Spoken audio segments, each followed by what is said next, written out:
Ade katanya punya imunitas karena dia pejabat. Terus katanya karena dia dekat dengan kekuasaan, katanya harus sia-sialah. Kita mau buktikan sama-sama di sini, dan Barreskrim juga hari ini juga Polri membuktikan bahwa tidak ada satu orang pun yang punya imunitas terhadap itu, gitu ya. Apalagi seorang Ahmad Dhani gitu. Jadi ini hanya jadi mitos teman-teman. Itu dengan bukti bahwa laporan kami diterima itu dengan bukti bahwa semua diperlakukan sama di mata hukum, gitu ya. Jadi ketika terjadi pelanggaran hukum gitu dan kita dilaporkan, diterima dengan baik, artinya semua sama di mata hukum. Jadi teman-teman, kita nikmati proses inilah. Gitu. Jadi bentuk apa yang kita sampaikan adalah Mas Dhani juga harus berjuang besar menerima proses ini.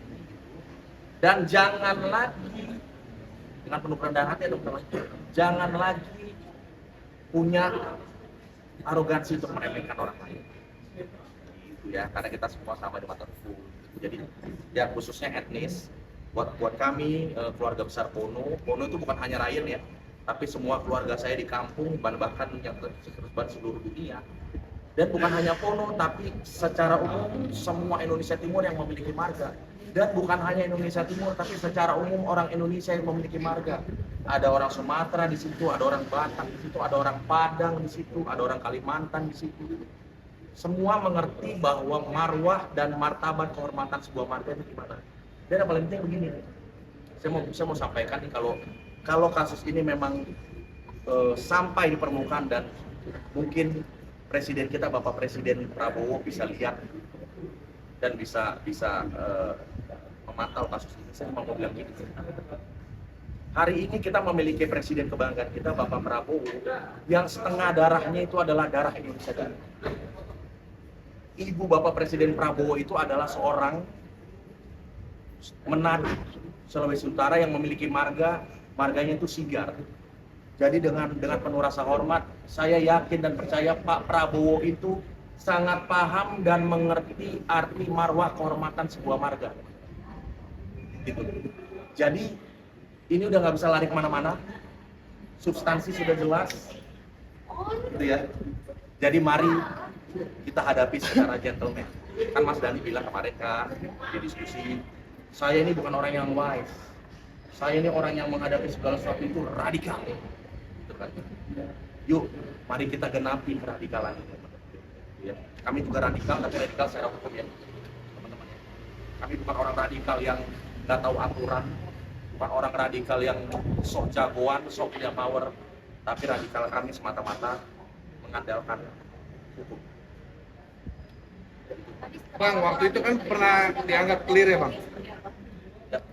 Kan laporan sudah diterima, tindak lanjut dari Polri apakah menanyakan pelapor, mengajukan pelapor ke saksi dari pelapor untuk diperiksa? Ya nanti itu Tadi ada kan? Siap, itu tentu proses itu kan dijalani sama oleh Baris Polri. Pasti nanti ada saksi dari pelapor, nanti juga saksi dan pelapor, itu kan pasti akan diperiksa semua. Nah, kalau teman-teman melihat bahwa dalam kejadian perkara itu kan banyak yang hadir itu kan mengetahui, bahkan dari saudaranya dari Bung Ryan juga kan ada di situ di tempat juga. Jadi nanti kemungkinan akan diperiksa juga sebagai saksi karena menyaksikan langsung peristiwa tersebut.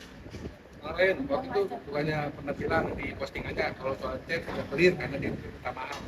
ya Begitu, tapi tadi kata Bang Roya dimasukin juga atau gimana? enggak, jadi gini, chat itu kan sebenarnya adalah bukti runutan bahwa narasi Ryan porno itu ada gitu sebenarnya. Jadi kalau urusan chat sebenarnya sudah clear, karena Mas Dhani sudah juga minta maaf. Ya gue minta maaf lah, yang penting lo datang, walaupun ketulusan dalam permintaan maaf itu tidak terlihat gitu ya, karena kan yang penting supaya saya datang aja gitu, jadi nggak tulus.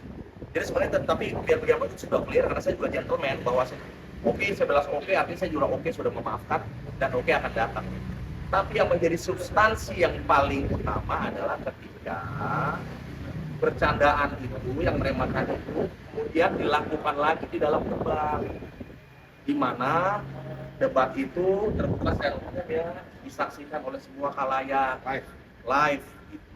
Itu teman-teman. Jadi teman-teman jangan mislead ya, jangan ada komen-komen yang bilang Ryan lo kemarin lo udah maafin, sekarang tiba-tiba lo lapor. Enggak, saya gentleman.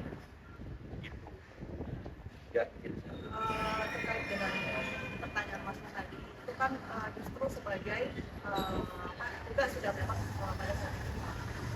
Kemudian akhirnya diulangi kembali. Nah, itu justru mengaminkan apa tindakan dari rasa adil. Karena kan pada saat ini kan beliau adalah anggota dewan. Itu termasuk perantara dari apa menemukan kejadian ada kronologis cerita. Kemudian yang kita laporkan itu kan khususnya pada peristiwa memang adanya penyerangan secara pribadi dengan narasi yang negatif dari pihak Pak Adil sendiri. Mas Abi akan lapor ke MKD nggak Bang? Jadi gini, izin teman-teman ya. Sebetulnya kedatangan hari ini juga meresponi tantangan sebetulnya. Ya kan? Kalau teman-teman melihat di sosial media kan beliau nantang nih, ya sudah laporkan saja. Ya hari ini kami terima tantangan itu toh. Kami nggak takut intinya.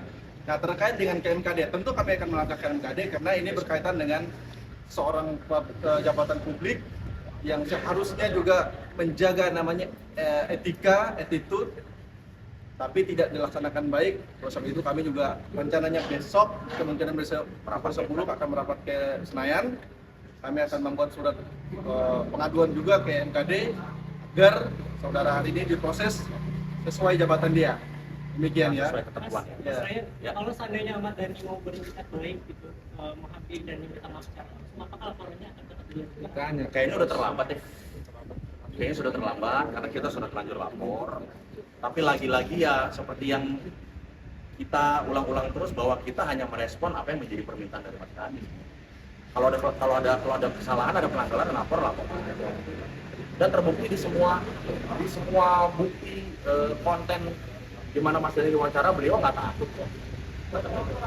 Jadi ya kita tunggu aja proses sama-sama. Nah, saya sih lebih mau menginfokan sama teman-teman ya, entah buzzer atau siapapun yang bilang bahwa seorang anggota dewan yang melawan salah kok.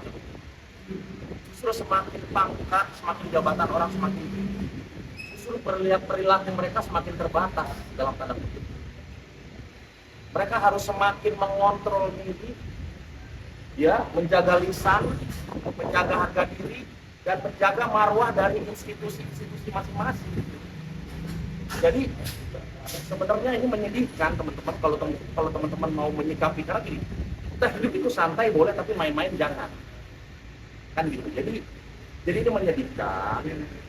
Jadi saya bertanya, lebih baik Mas Dhani memutuskan mau jadi anggota dewan atau mau jadi musisi. Kalau beliau tidak mampu menjalankan kedua entitas ini secara bersamaan gitu dengan etika yang harus dijunjung gitu, lebih baik memilih salah satu. Oke, saya kira cukup ya sebenarnya. Oke. Terima kasih semuanya ya. Makasih ya guys, thank you ya. Thank you. Oh ya, laporan. Kalau bisa besok kalau mau hadir di MKD juga boleh. Bangkain aja megang.